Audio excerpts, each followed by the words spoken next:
And you've been in a car with a special pillow. So, I mean, you know about being uncomfortable. We got a special pillow right under my butt right now as we're recording. So, yeah, but that's just to raise you up to the microphone. You got to watch the back. Right. Okay. Let's get started then. Okay. Yeah.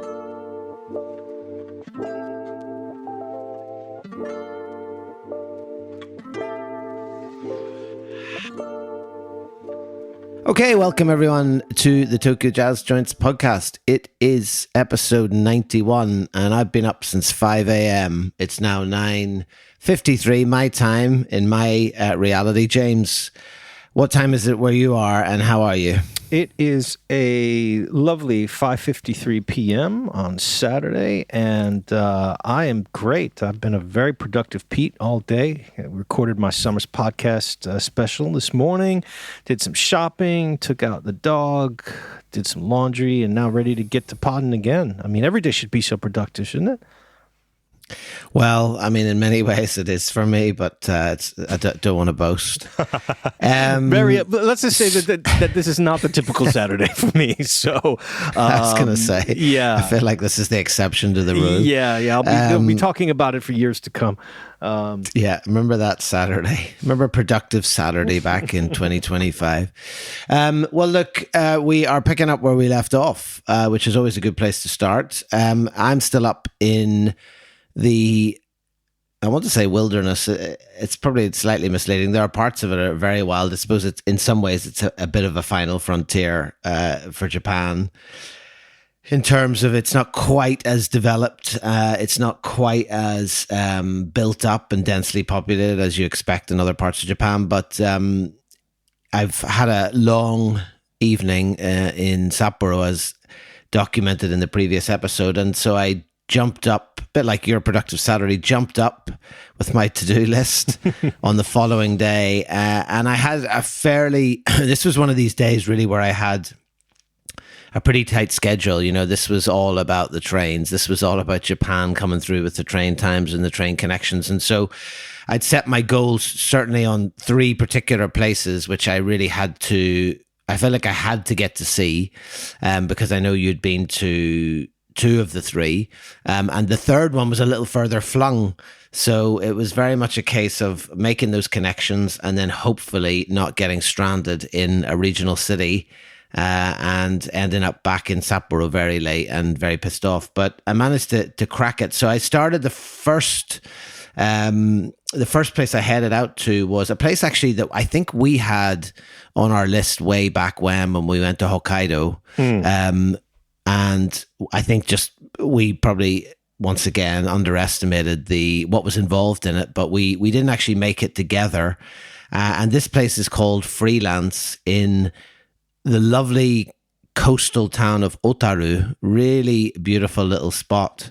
And I don't even know where to begin with Freelance. I mean, I showed a few pictures to my girlfriend, and she described it as almost like something out of Ghibli. It just is a I think that really unusual place. It makes sense because maybe step back just two steps and say that Otaru, which is, as you said, a small port city, but I think its current state sort of doesn't really reveal how important it used to be. It was a major port when Hokkaido was colonized in the late 1800s. I mean, we talked last episode, and you mentioned just now Hokkaido, sort of the Great North and sort of the wilderness. Hokkaido was really not part of what we think of as Japan until the late 1800s, and then was settled. And Otaru on the sort of the west coast, maybe I would say it's about, was it a 40-minute train ride from Sapporo? Something like that, yeah. So it's not too far, but it was a major sort of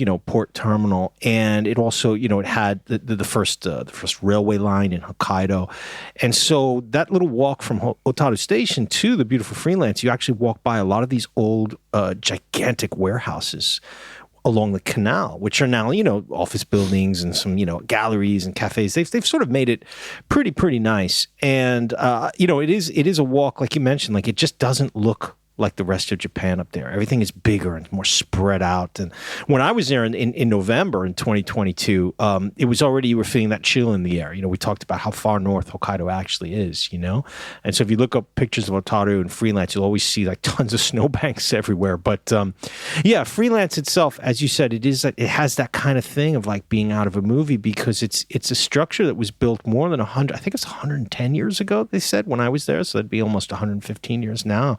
It was itself like a stone warehouse along that sort of canal line, and eventually, transformed into the jazz cafe and gallery that it is today. It's absolutely beautiful. I mean, it's like walking into.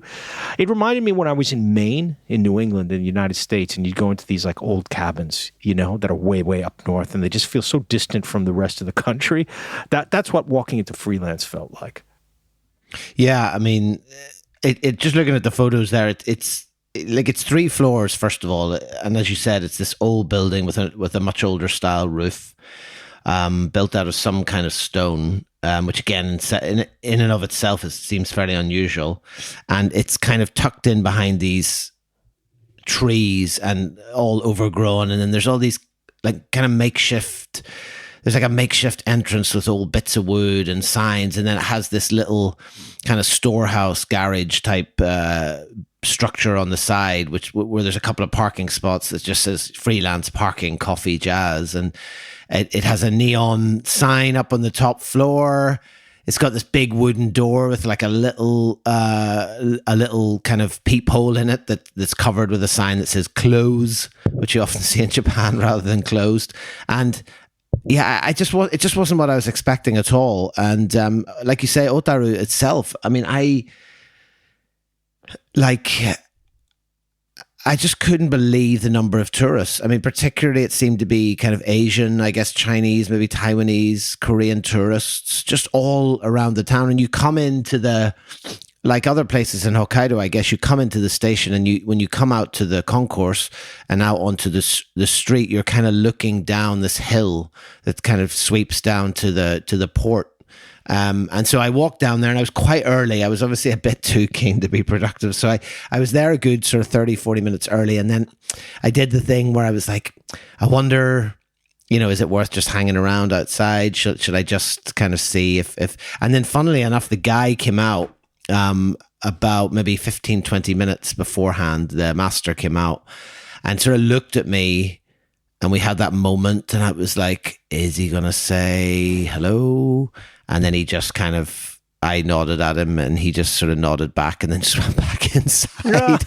so I just had to, so I just continued to stand outside. But like you say, there was this kind of, they've turned this old train track into almost like a greenway, so you can walk along this old train track, and there's lots of nice plants and trees along it, so it's a beautiful walk. So I just stood there. It was a nice morning.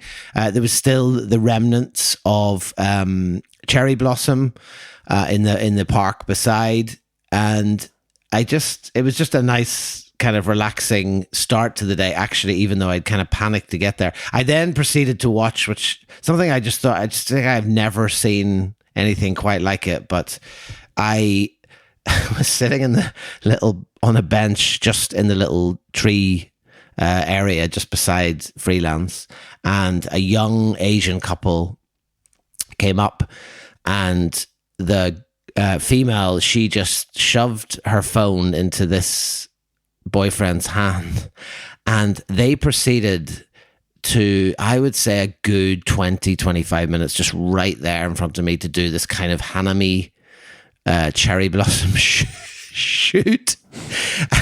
And I have to say, I really felt for this guy, because it was like he took like 10, 15 photographs, and then she would come over and take the phone, and she would like go through, and she'd be like, yep, no. Then she'd go back and do it again. And this just went on. And there must have been hundreds of photographs taken in that space of time. And I mean absolutely no embarrassment, no sense of like if it was me, I'd be like, oh, look, I'm not doing this. I'm not going to do this when someone's watching me. But oh no, just absolutely just. Well, you're completely right. Otaru is a tremendously popular place, especially from a lot of the neighboring countries to Japan. I think one reason being that, well, it's pretty easy to get there. You can get some really cheap flights direct to Sapporo and get up to Otaru, and there's also a lot of great onsens around the town, but especially very, very famous for the market there, where they sell fresh crab and sea urchin and a lot of the stuff that I generally don't eat a lot of on our jazz trips, but what a lot of tourists do. So that spot right there, where you described, with the old train line that you can now walk along behind the canal and the warehouses, is a huge spot for tourists to come and take their Instagram pictures and then head off and get a good crab lunch. So it was quite crowded when I was there too. Yeah, in November. I absolutely remember that. Did not see a couple getting a photo shoot in, but did see a lot of people strolling and taking pics. Clearly, though, none of them were going to freelance except for myself. So, sadly, my instant fear, of course, was not very up on high on their list of tourist sites. Well, that's the funny thing, because my instant fear was, of course, that I'm at the head of a long queue here. So that sort of the elbows came up and that instinct immediately kicked in. But of course, as it turns out, like you say, they had absolutely no interest whatsoever in freelance itself. Anyway, look, the door eventually opened, bang on 10 o'clock, like absolutely bang on 10 o'clock. And then, when I first came in, again, how to describe it when you come in? You go into the ground floor. There's a staircase that immediately goes up to what I assume is the living quarters.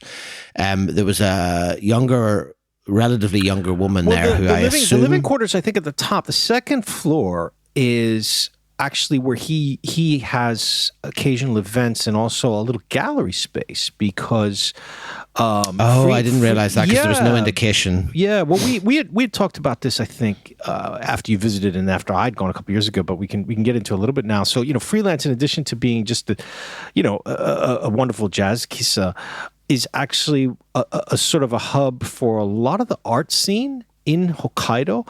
So he had, the master there had flyers for a lot of different art events, whether it was exhibitions, theater, obviously live music gigs, and freelance itself does host, various exhibitions. And so, it's a sort of, like I said, it's kind of like an artistic hub, which I thought was really, really cool, because, two things. The music is loud, and even for a jazz kissa, it was pretty loud when I went in. And I remember, and shout out to the voice of JR Hokkaido, Delana Miyazaki, who very kindly met me at Freelance and drove me back into town. Delana is a longtime resident of Sapporo, and she does the voice for all the JR trains. She's a singer and performer, and so she met me there to have a coffee, and we were instantly realized, okay, we'll have to hold off on our conversation until we leave Freelance, because he was playing not only a particularly cacophonous sort of free jazz album, but it was definitely loud. And I realized when I went up to talk to him that one reason for the volume was that unfortunately, the master is very hard of hearing. I don't think he could hear me at all when I was speaking to him, and I was pretty much shouting into his ear. So, yeah, I was prepared for that, because actually you told me that, and when I kind of called over hello or good morning when I was standing outside, I thought, oh, obviously maybe he just hasn't heard me. But then actually when I went, so there was a younger woman there who I presume seemed like it was his daughter, and I thought she was going to be. But she was kind of doing some stuff, and then she disappeared off upstairs, and I never saw her again. And he was just running the place, and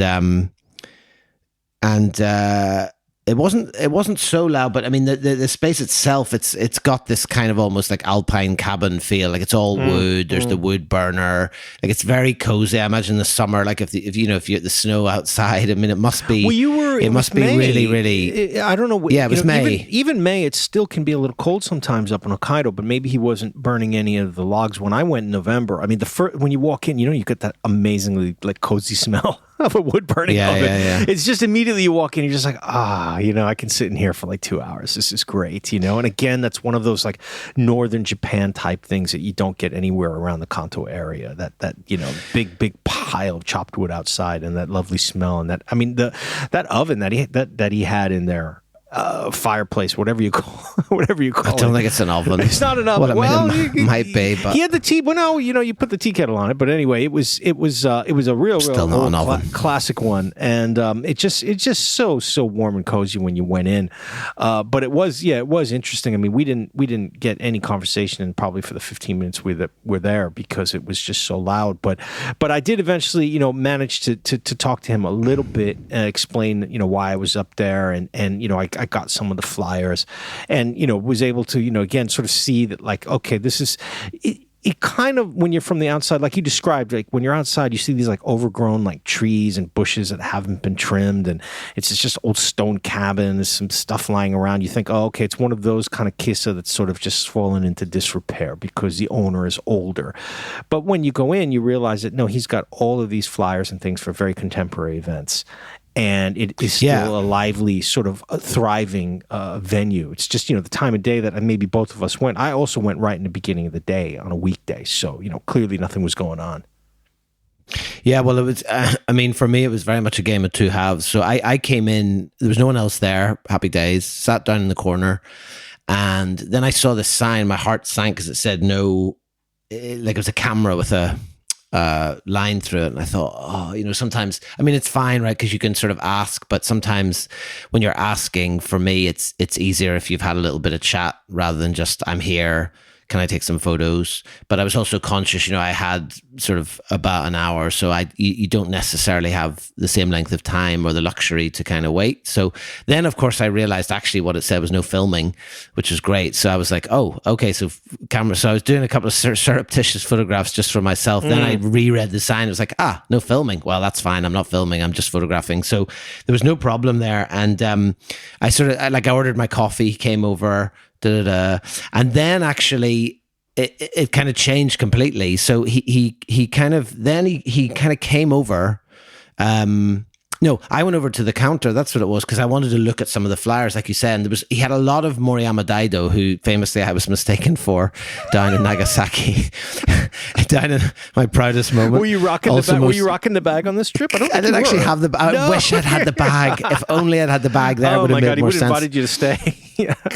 Anyway, so he had all these old flyers. So I was obviously fascinated in that. And like you say, that makes more sense now because of the gallery thing. But we got into, so he was kind of making coffee at the counter. So I went over and sat at the counter and then started to chat to him. And I have this list of all the things we covered. It's kind of wild. And also then I went back to my own seat, and he came over then and sat down at my table to chat a bit more. So some of the things we covered, the first thing I thought I'd never be covering with a Jazz Kissa owner was online safety for children, which of course is what I do as my day job. So I was like, this is, I didn't expect this conversation to be going this way. So we're chatting about the importance of staying safe online. He was talking about his grandkids, all this sort of stuff. And then he just started to tell me all these stories. So he was telling me about how as teenagers, because I said, this is what I'm doing and this is why I'm here. And he seemed really tickled by the whole idea. He had no idea there were so many like Jazz Kissa in Japan. And then he was telling me, he's like, as teenagers, what we used to do is we used to jump on a train, or we used to get in a car or whatever. And we would go to a town or a city, and we'd go to the nearest record shop, and we'd go into that record shop and say, what is the loudest Jazz Kissa here? And the record shop owner would say, go to blah, and they would head off to that Kissa. Isn't that amazing? That is so great. I'm so jealous. It's like the plot of a film, that. right? It's brilliant. But it's so funny. Good, right? You think about that back then, though. It's like there's certain towns where you'd go in. If you ask that question, well, what's the loudest Jazz Kissa? He probably could give you a list of like 7 places. Because I mean, we know that some places just crank it up, and back then the density, even in cities up in Hokkaido, whether it's Sapporo, totally. Hakodate, or probably even Otaru, you would have had a multiple choice day to visit all these places. So just that's so hip. Yeah, it's interesting. I wonder if I caught him on a day when he was, I wouldn't say he was cranky when I talked with him. I just got the impression that he just could not hear me. Or maybe wasn't interested. So maybe you looked for a change a little bit less forbidding than I did, and so it could have been the music too, though, because I think sometimes like separating the two. Maybe I just got him in a good moment. A young a young woman came in about halfway through, and she was actually a tourist as well. And because she had this suitcase with her, and I kind of very briefly chatted to her. I was just curious. I couldn't help myself. I said, did you come here because you knew about the place, or were you just passing or whatever? And she said, oh, I'd looked up like jazz in the area or something. I think she was from somewhere Southeast Asia, Malaysia or somewhere like that. It seemed like she spoke pretty good English. Awesome. And that was kind of the end of the chat. We didn't really chat much more. And then he actually came over again to the table. So then we chatted more about, he was asking about Ireland. He was saying as well, about how if people had to be quiet now in his place, like in the Jazz Kissa, like people, he said, like customers just wouldn't come. So we kind of chatted about that whole culture of no talking and the silence. I asked him to take his photo. He didn't want to have his own photograph taken, but or certainly he didn't want a portrait taken. Then he pulled out this Jazz Hihyo magazine and showed me when Freelance was featured. And then he came over towards the end and he put on the CD, and he brought this CD over to me and was like, oh, this is my favorite at the moment. And I actually didn't know. It's one of those albums that I wonder if I got it now, would I really enjoy it as much as the fact that I was listening to it in that place, really loud, really clear sound. But it was called, I don't know if you'll know it, but it seems to only be available on CD. It's the Izumi Tachibana Duo. And it's called To Whom a Melody Belongs, or Uta wa Dare no Mono ka. So, yeah, I don't know. I looked for it online. It is about on CD, I think, in Japan. Got to check in with our good friends Mike and Tony about that, because they're the jazz, the J jazz. Yeah, it's not an old album. It's current, but from the title, I would think that sounds like it could be a little softy for my taste. So maybe it's not soft. It's not soft. Okay. I can't remember exactly how to describe it, but it was just one of those very sparse albums, and in that moment it just sounded amazing. You're like, oh, this is brilliant. So I took a quick picture of the CD, and nice. That was kind of the end of it, really. I mean, I had to get back up the hill. Yeah, it's a shame because definitely you had a great chat. You had much more communication than I had. But I mean, Freelance is the kind of place that I think, and again, talking about like especially if it's colder outside, you would want to sit for 2-3 hours easily with a book and some coffee, or of course if there's an event going on. And I don't know, Philip, did you notice though as well, like outside, because you mentioned that it's a tall structure, but there's a gigantic sign on the back. It's just says coffee and jazz. And he's also got a sign around the parking lot that says takeout coffee, jazz analog LP, free Wi-Fi. Yeah. Me. I was not a place you would expect to have free Wi-Fi at all. But that's those artists for I wonder if, the reason that is because of, like we mentioned, that's a big tourist walk around there. So probably, maybe people have no conception of Freelance or really interest in Jazz Kissa, but they might need, it's a little chilly out. Let's get a takeout coffee, or I could listen to jazz for a few minutes. Not a bad idea to have that sign, because it's very noticeably in English as well. It's not in Japanese.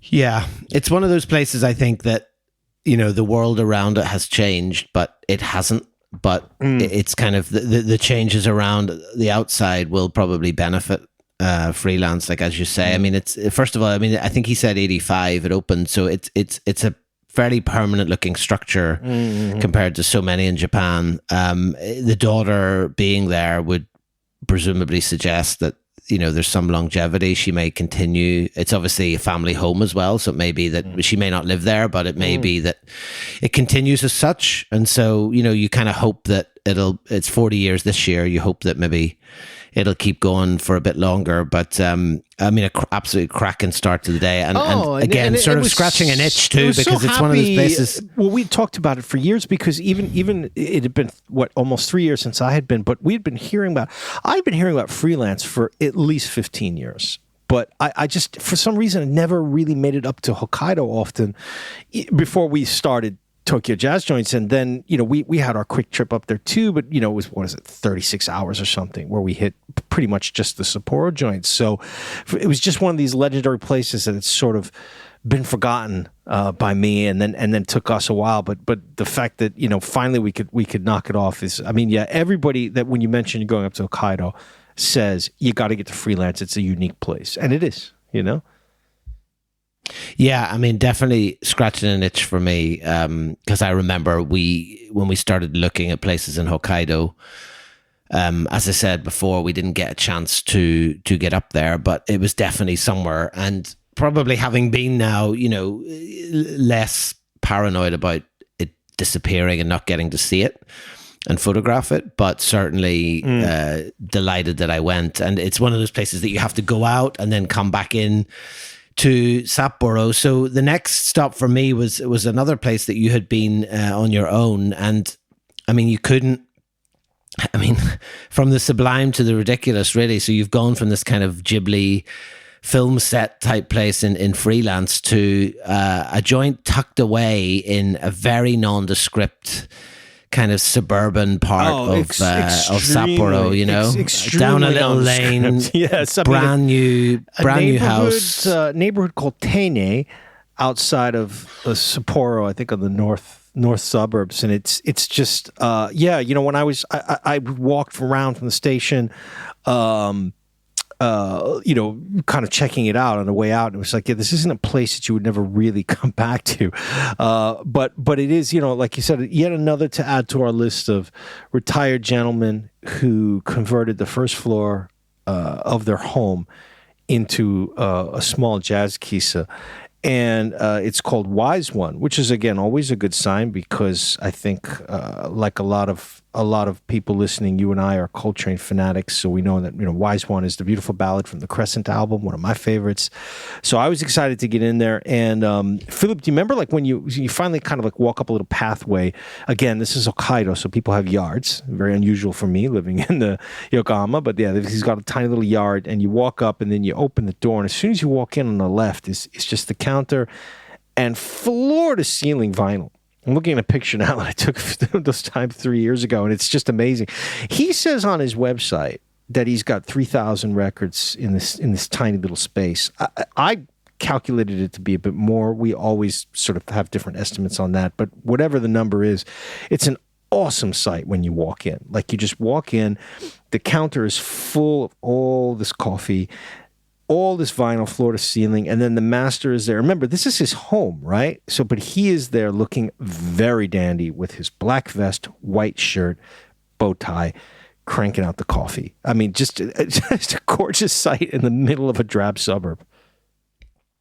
Yeah, absolutely. Yeah, I mean, like you said, it's literally his house. So if you haven't been to Japan yet, or you haven't been to some of these places that we're talking about, like it's hard to imagine, but it is essentially a house, and on the ground floor, where you would expect it to be, so where many people live, just a very simple one room setup. There's a bit of a kitchen, there is a bathroom, and then there's kind of a main living space, which also often includes a bedroom, particularly if you're using a futon or whatever, and just you go in there, and instead it's this counter, this entire record collection, huge speakers.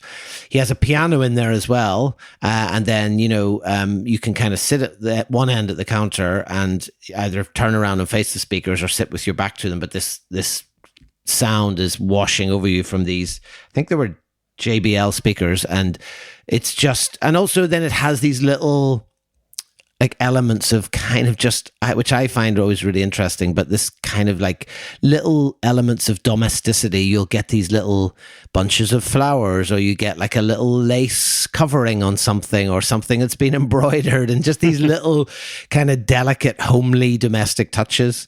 And you see these in lots of places. I mean, places like Debbie and Wise One, and we've seen them in lots of these, particularly newer places. You tend to get them, but yeah, he actually said to me. So he said to me 3,500, and he said he's been open for 12 years. So, I mean, it's somewhere in and around there. I mean, I wouldn't be inclined to disagree with him, but it was kind of awkward because it was just me, which was, again, great. And I think he was a little bit like, oh, okay, that's fine. Yes. As you say, super dapper. He's got his waistcoat on. He's got his little bow tie on. Yeah. And he has this incredible menu of coffees, which probably would interest you less. But he's got like a Wise One blend. Then he's got a Coltrane blend. And I thought, well, I mean, I've got to have the Coltrane blend. So, and I was already probably a bit coffeeed out by this point, but I had a Coltrane blend of the coffee. He put on a couple of records, and we just sat and listened, and then got a little bit of chat going, and then just one of these magical moments for me, like that you have. It's very hard to kind of, yeah, it's just like a magical moment, because he'd given me this menu of all the records, and honestly, I was struggling. Like, I was looking for sort of a particular type of thing, and he didn't have any like Pharoah Sanders. There was no Billy Harper.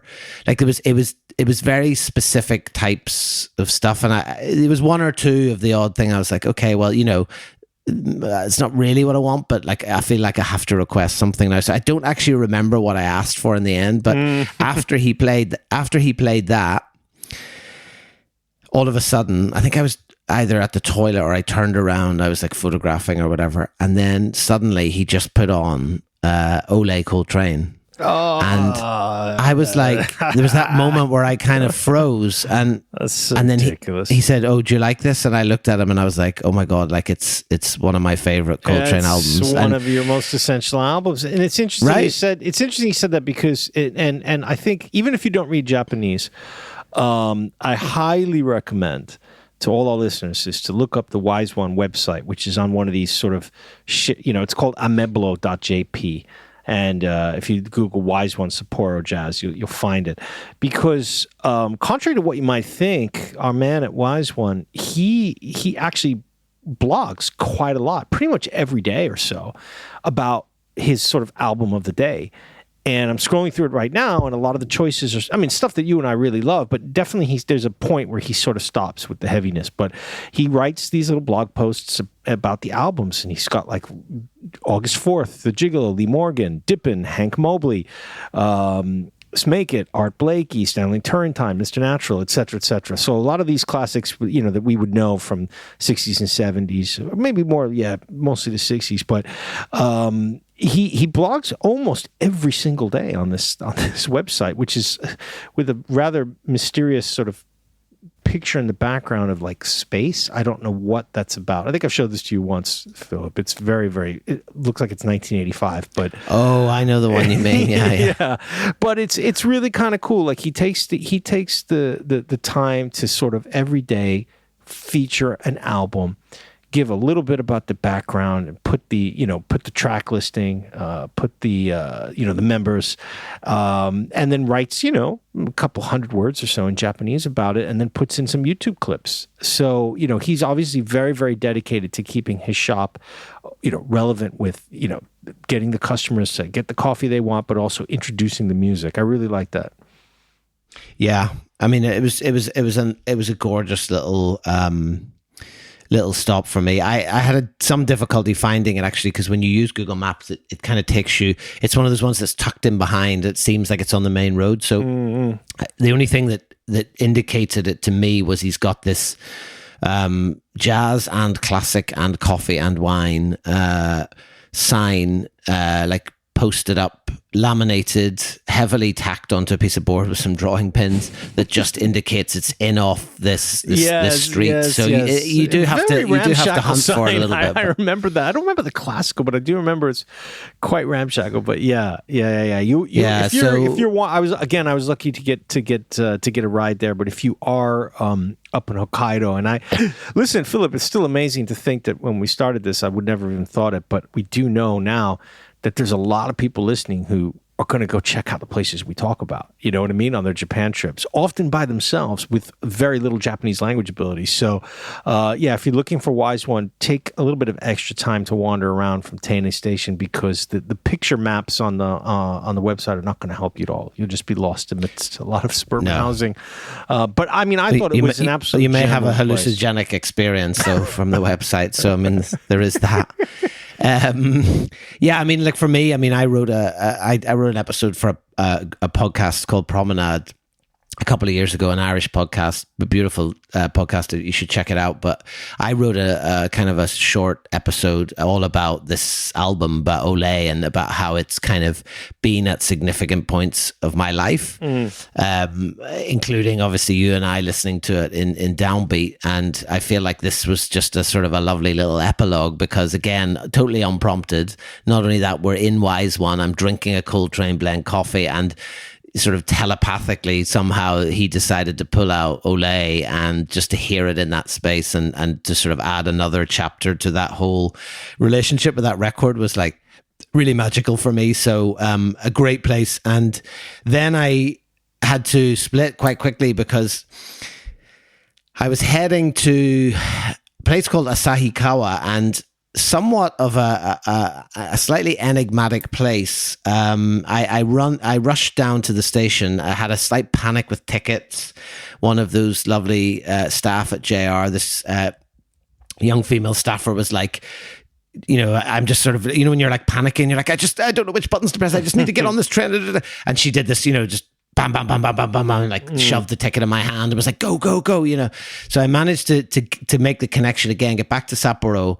And I was heading up to Asahikawa. Now we had, I think our good friend and friend of the project, Mitch, or who goes by Bose 1978 on Instagram. He had posted, I think, a few days previously or a week previously where he'd been in Hokkaido, and he had tried, I think previously, and like 10 years ago or something, he'd been back in Hokkaido and tried again to go to this place and still had not managed to find it open. So I was so nervous, and we'd called and double checked and blah, blah, blah. But it was a commitment in the sense it was probably, I think from Sapporo, it was probably like a good, I think it's about 90 minutes kind of northeast from Sapporo. So yeah.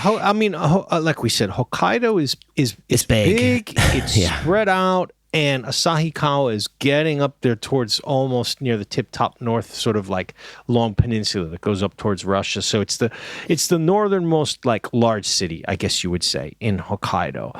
And yes, I seem to remember quite a lot of back and forth of me calling and speaking to different people and finally getting a woman. And she was like, yes, we're open. Didn't you call the other day? And I'm like, okay, just want to make sure. Because, I mean, that train, what was it, once every 90 minutes, I think?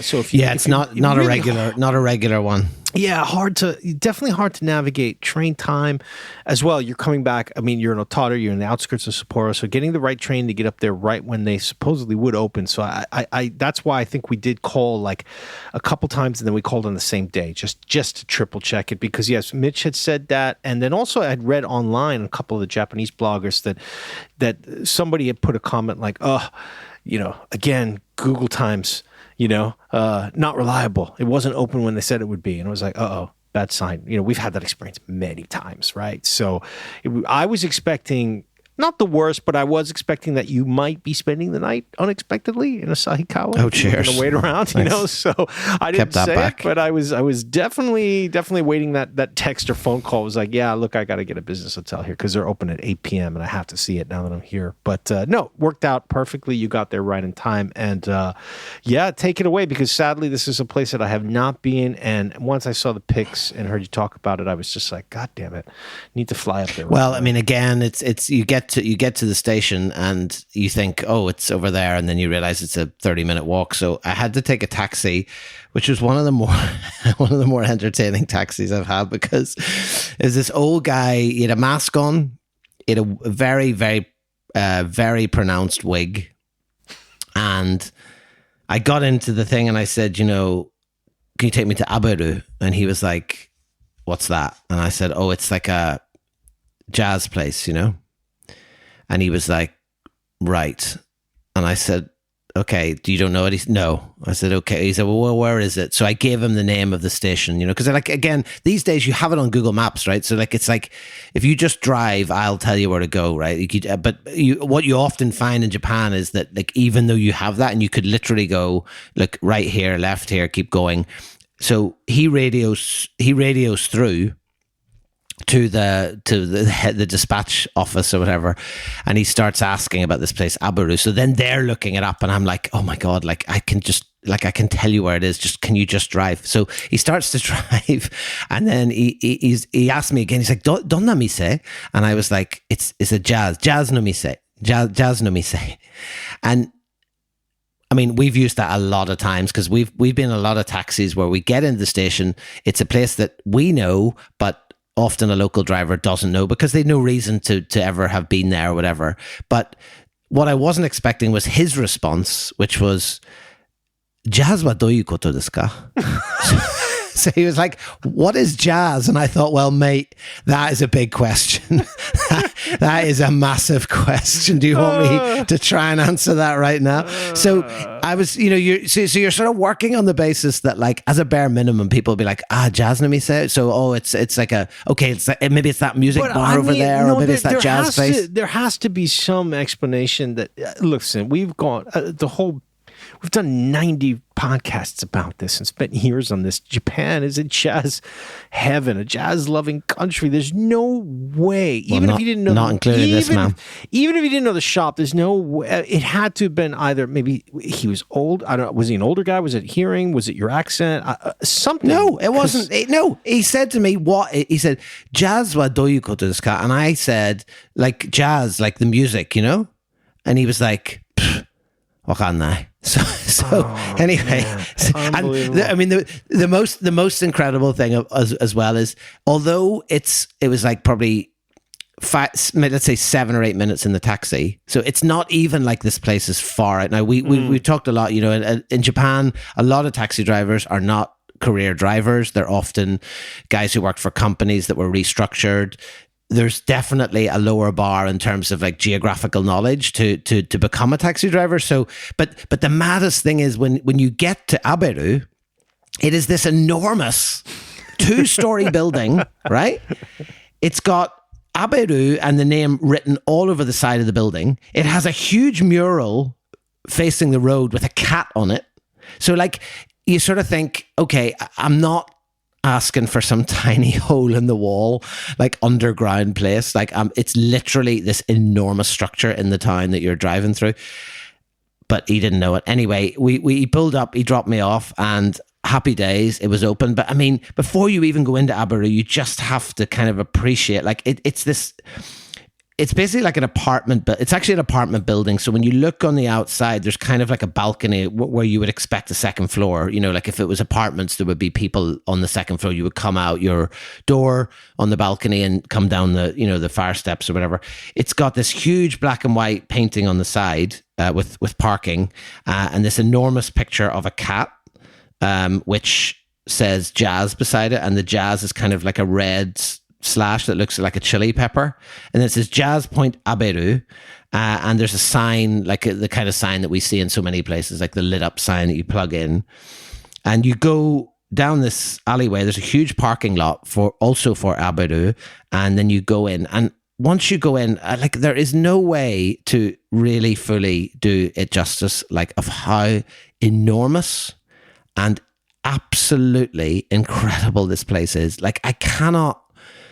You just like, it's so big. So like, it's just enormous, right? And when you go in on the right-hand side, there is this full stage area with enormous, like absolutely enormous double stacks of JBL speakers. Oh, it's not even, I mean, you cannot overemphasize, because I'm looking at one of the pics right now. I mean, it's not just double stacked, but it's like 3 separate columns of them. Plus, in the middle, you've got what looks like, I can't quite make it out from this picture. It's a mixing desk. So there's like a mixing desk, and then just next to the stage, there's a full drum kit. And on the left, there's a full-size piano as well. So that's just one side of it. And then the whole middle part of the area is seating. With the high ceiling as well, right? So it gives that sense of hang on. space. So there's a full length counter that goes down to the back. So and that's kind of divided off. So you've got this one counter space, and you've got this other counter space, and then there's a staircase that goes up to the top. And when you go up to the second floor, there's a side room, and then all around the top the second floor is a balcony, so you can basically sit on this balcony and look down onto the ground floor through these kind of beautiful wooden beams. And the reason is because I eventually got talking to the owner, because again, there was no one there. It was just me in this enormous space. So she was like, okay, what are you doing here?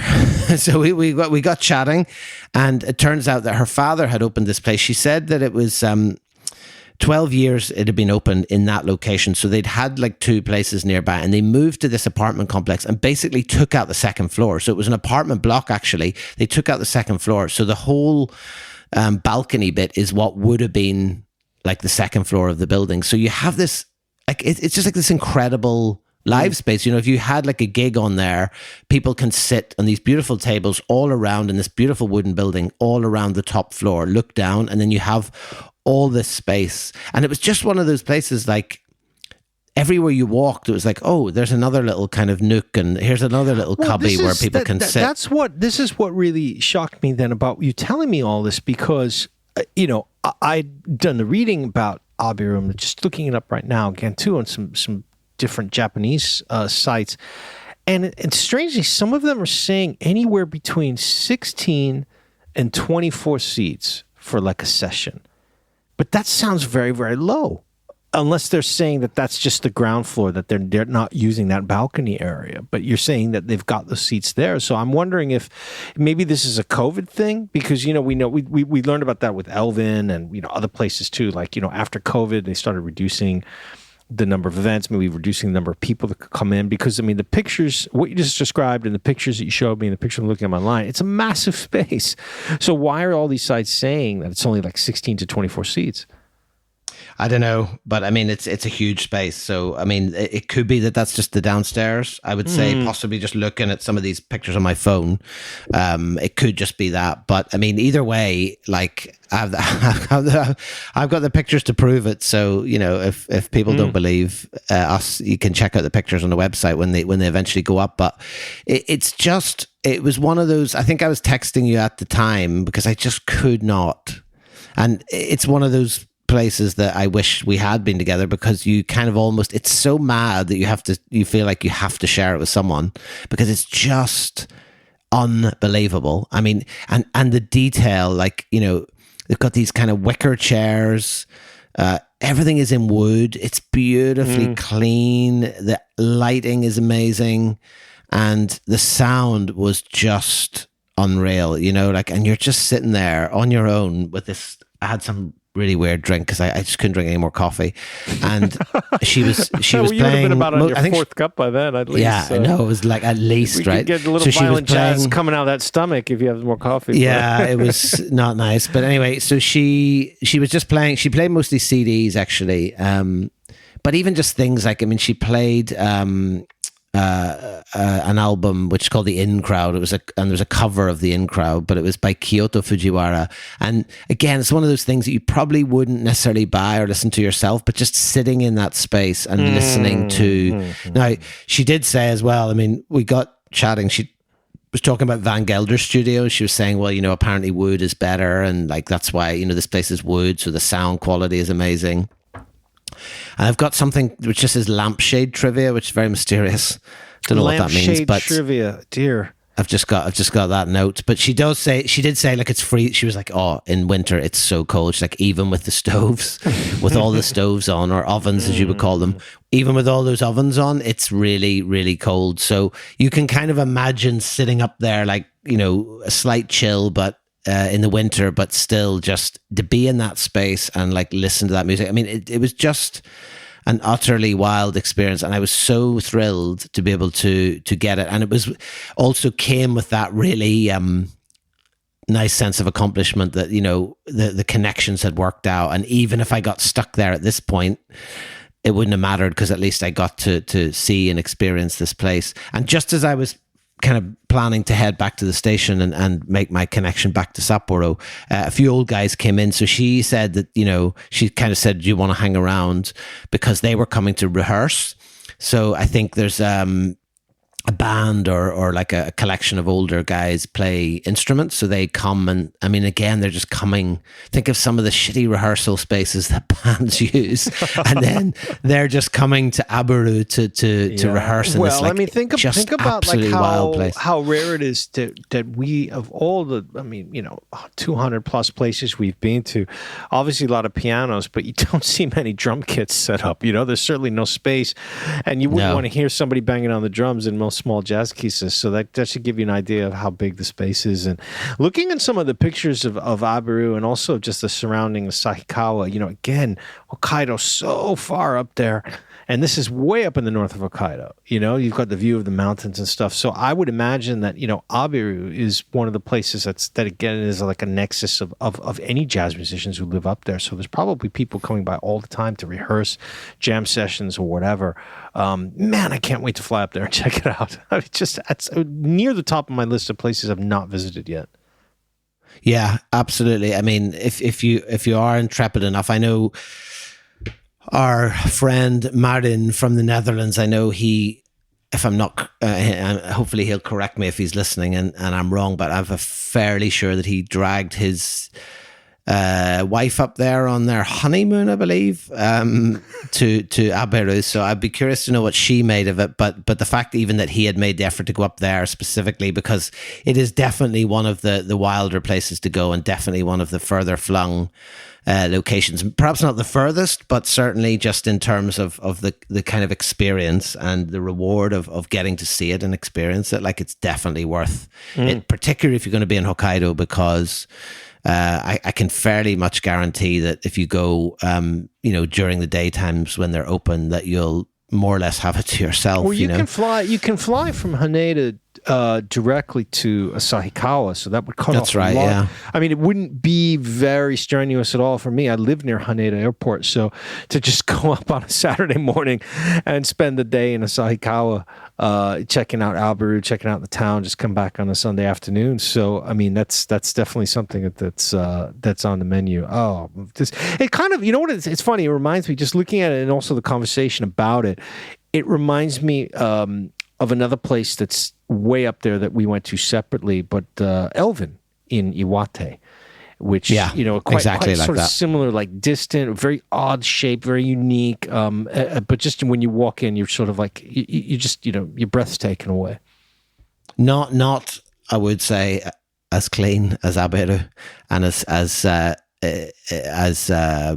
beautifully laid out. Elvin definitely a bit more of an edge. I mean, it's really nice, but it's definitely more cluttery, whereas Aberu, like, again, everything is just in its place. Like the records, the CDs, like the counters, like the piles of books and magazines, like everything is just laid out. Like it's just an incredible place. Like, so yeah, definitely making an appearance, I'd say, in that top 10. Once we do these top 10 episodes, I'd say that's got to be in the mix for my top 10 experiences.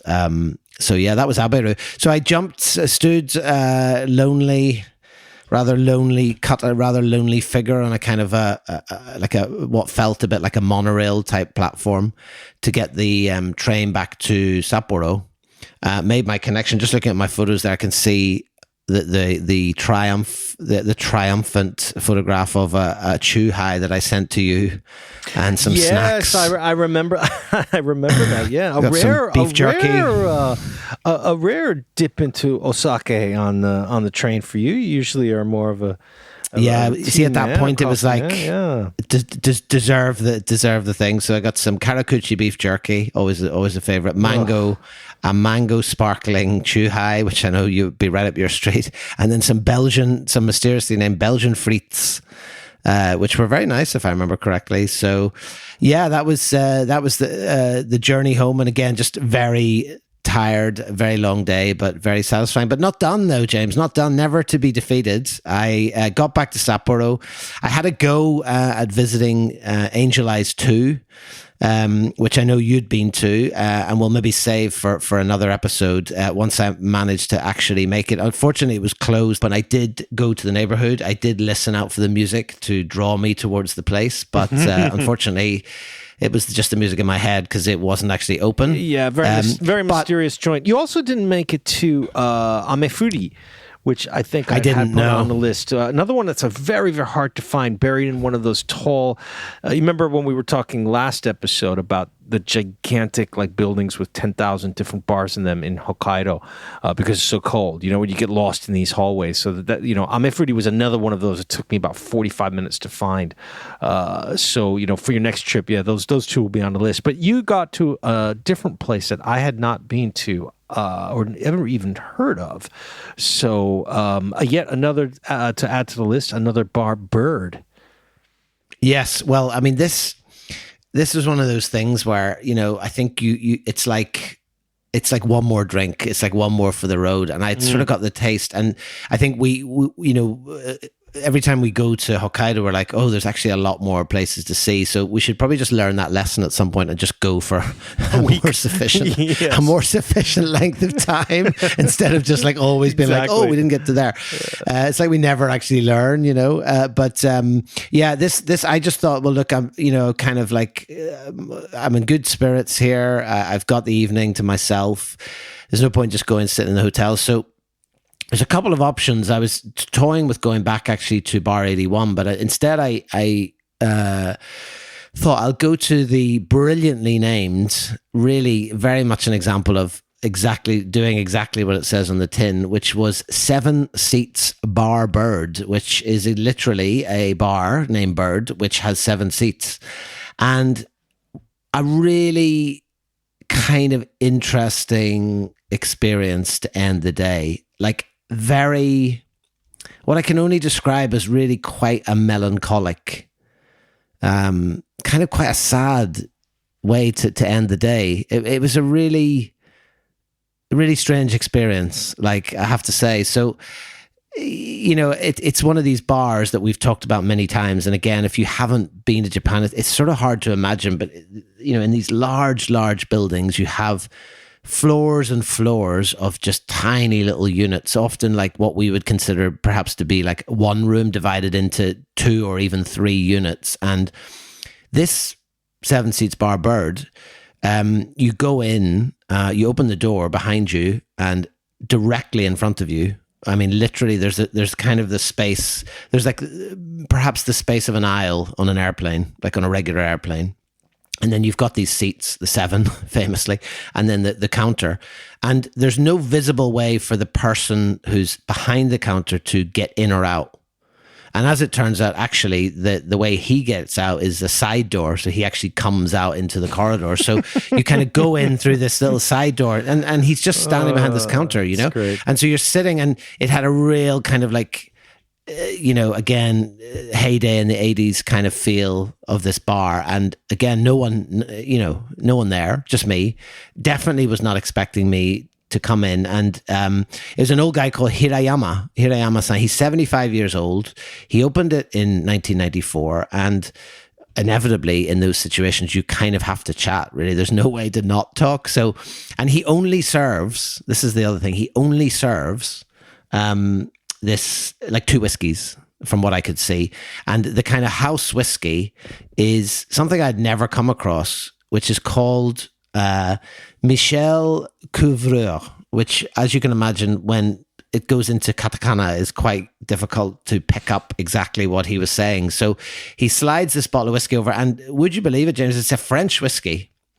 Or at least it's a French whiskey, it's a whiskey that's Scotch and Burgundy. It bridges, according to the website, bridges Scotch and Burgundy, and it's aged in wine and sherry casks. So it almost looks like a wine color. That just sounds absolutely horrifically terrible. No. Okay, well, first of all, if it's, he's not going to be serving it, right? If it's horrible, but whatever it is, he's got some distribution deal with this whiskey. So that's basically what you have. So the whole bottle keep is mostly just these bottles of this.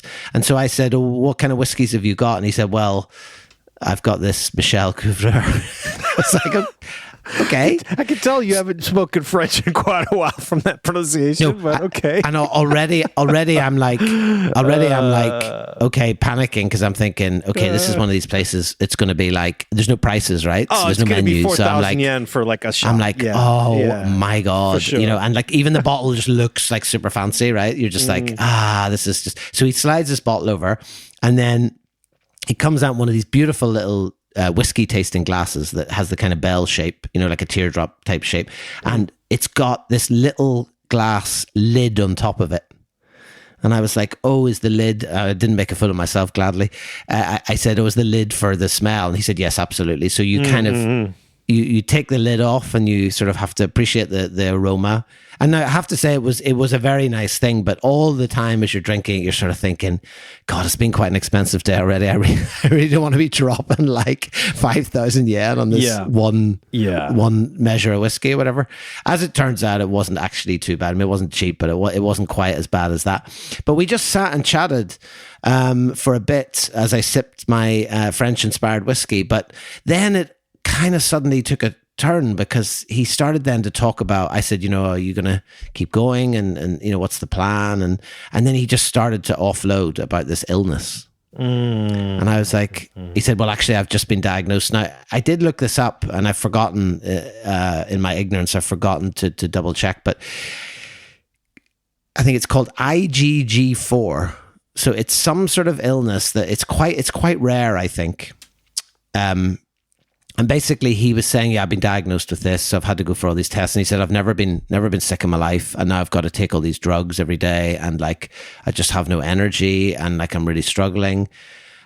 And it was just really sad because like when he said, because when I said to him, well, why did you start this bar in the first place? He said, it's just because I liked people.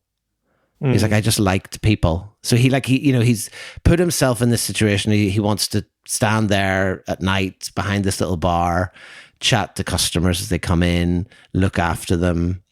And he's just the loveliest guy. But when someone tells you that, you kind of don't quite know. You're like, oh right, okay. And then you get into medical Japanese, and it's like it's not.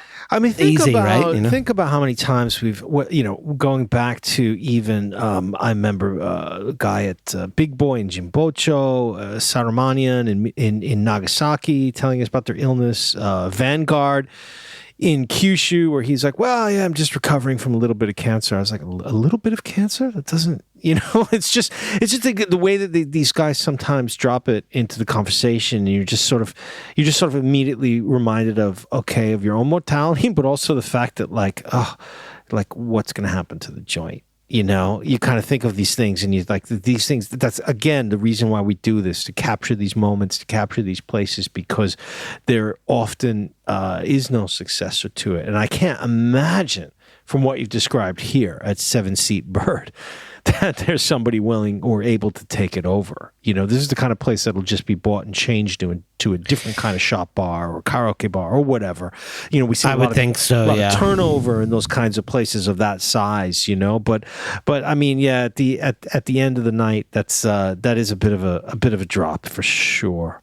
Yeah, I had to really concentrate too because he kept, because it's like really complicated, like names of illnesses and symptoms and stuff. So I was sort of like trying to listen and also like trying to look up a couple of words. I have just double checked. It is actually IgG4. It's like kind of an autoimmune disease, which seems to come with all sorts of potential itises. But yeah, there was just a real sadness about him, and I think it was a fairly recent diagnosis. So I think he was almost like processing it. But again, it's unusual in Japan for this kind of level of like, just openness, I mean, maybe in some ways I thought initially maybe easier to a stranger, maybe easier to a foreigner, but then actually this businessman came in who'd obviously been, I think it was a regular customer, or at least because when he came in, he sort of said, oh, you on a business trip again? So he's obviously, again, one of these guys on a shoot show, and he came in and I mean, straight away, this guy was bringing. He made some really nice looking food. He made some really nice like sweet thing with strawberries, and he was serving up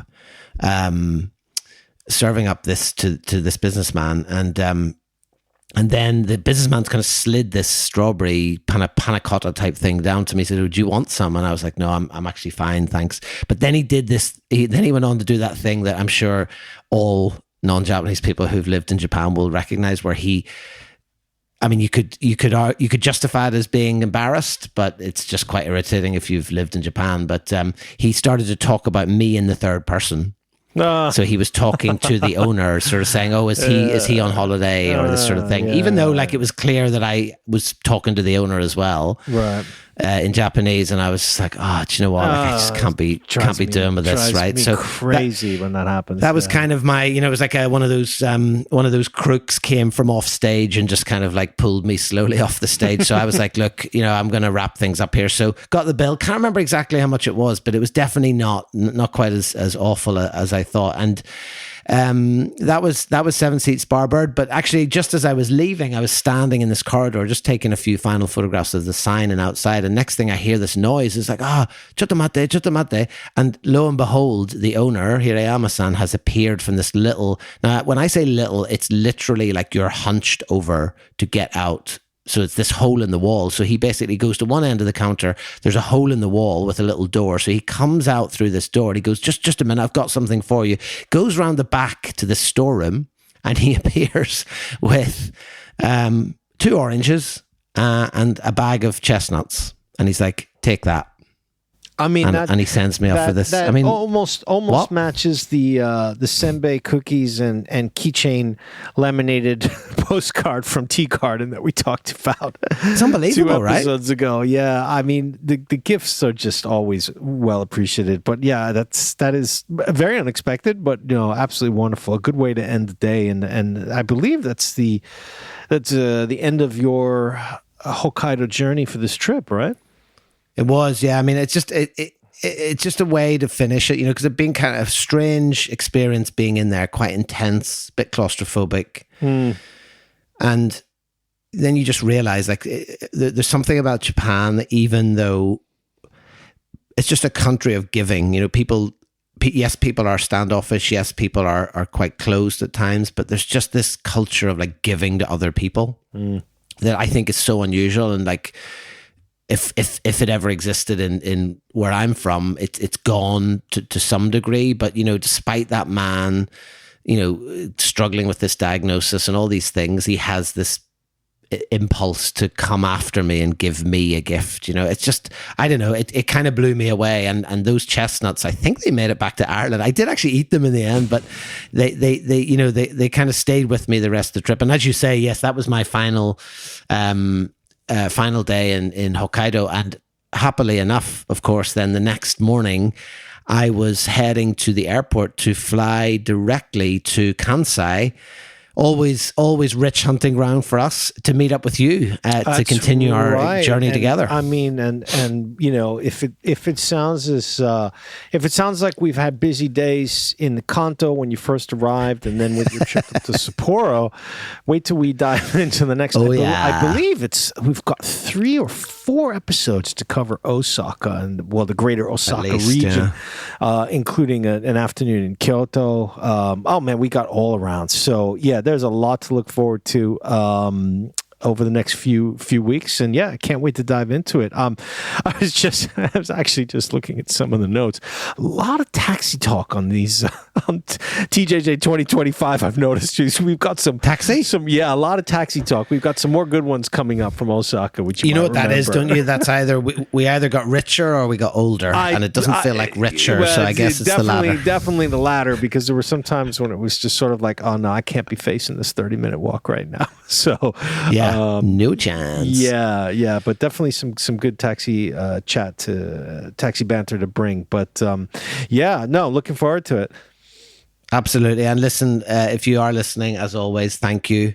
And if you want a question to ponder over the next couple of weeks until the next episode, just ask yourself, as you're lying alone in your bed at night, struggling to get to sleep, what is jazz? So talk to you soon. Talk to you soon, buddy.